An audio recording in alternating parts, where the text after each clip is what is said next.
That was the question I asked myself a couple weeks ago. My 30th birthday was coming closer and closer, and for the first time, I've been called the old one in the room, which is weird since I was always considered one of the youngest. At 30, I imagined to be a lot of things. Some kind of successful family guy. Alright. But so far, that's still a work in progress. In fact, my 20s turned out a little different.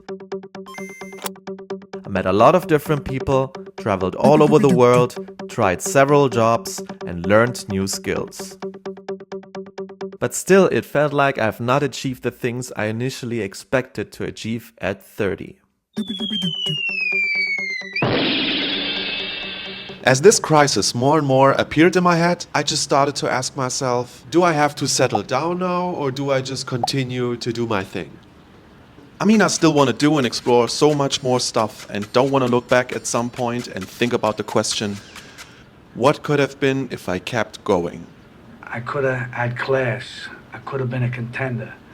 I could have been somebody. Instead of a bum, which is what I am.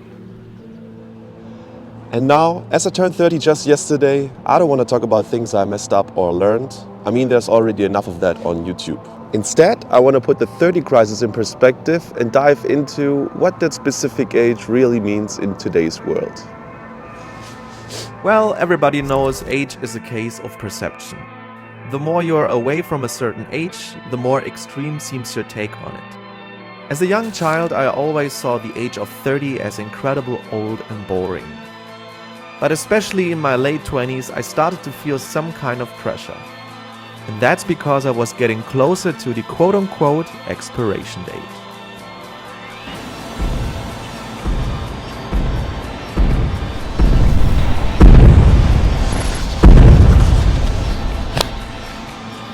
But where did this kind of pressure come from in the first place?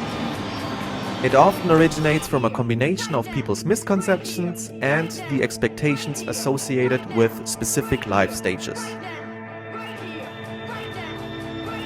Society often expects people to do certain things by a certain age, because of old traditions that don't necessarily fit our modern lives.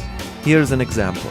The idea of settling down at a particular age comes from the past, when having a stable job and starting a family were more connected to each other. In 1880, average people in the Western culture married and got kids in their early to mid-20s. But there's one fact that stands out the most. In 1880, you lived to 40. Right. 40! 40 was the average life expectancy. Yep, and today it's above 80 years. So, if we do the math, that's double the lifespan. Furthermore, social media often intensifies the pressure we experience. According to sources, about 90% of women stated that they compare themselves with other people on platforms like Instagram. For men, it's about 60%. But almost half of those people felt more negative about themselves after that. So, never compare yourself with others. It's a mistake I've made a few times as well. Everybody works in their own time zone under different circumstances. So doing that is basically a complete waste of energy and can f*** up your mental health. constantly comparing ourselves to others can make us feel like we are not good enough, especially if we think we are not keeping up with what we are supposed to do at our age. I think that's probably one of the main issues we have in today's society. But how can we escape this societal mess and reduce that pressure?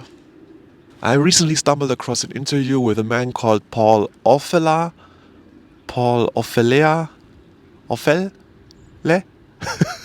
Anyway, and he said something really interesting that resonated with me.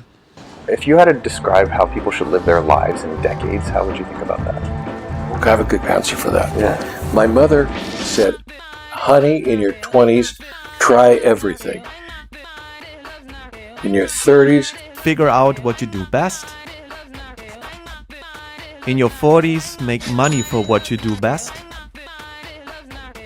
In your 50s, enjoy and mentor the younger generation. In your 60s, build your legacy and significance. And in your 70s and beyond,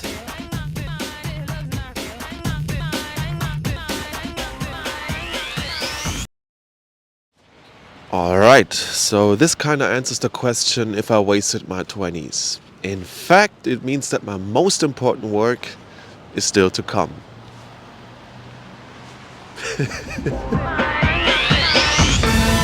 as a society, we tend to give away our number one asset, which is time. We feel so impatient mainly because we've been influenced by external voices and opinions.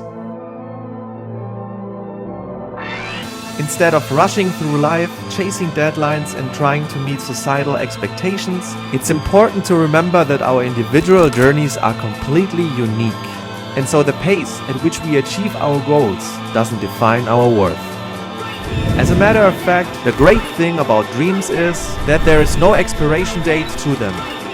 Yeah, sure, it's nice to do them while we are still young, but it only makes it that much better when the proper timing aligns with it all. Look, in the end, when it's all said and done, I just want to look back and say I gave it everything I've got. No regrets.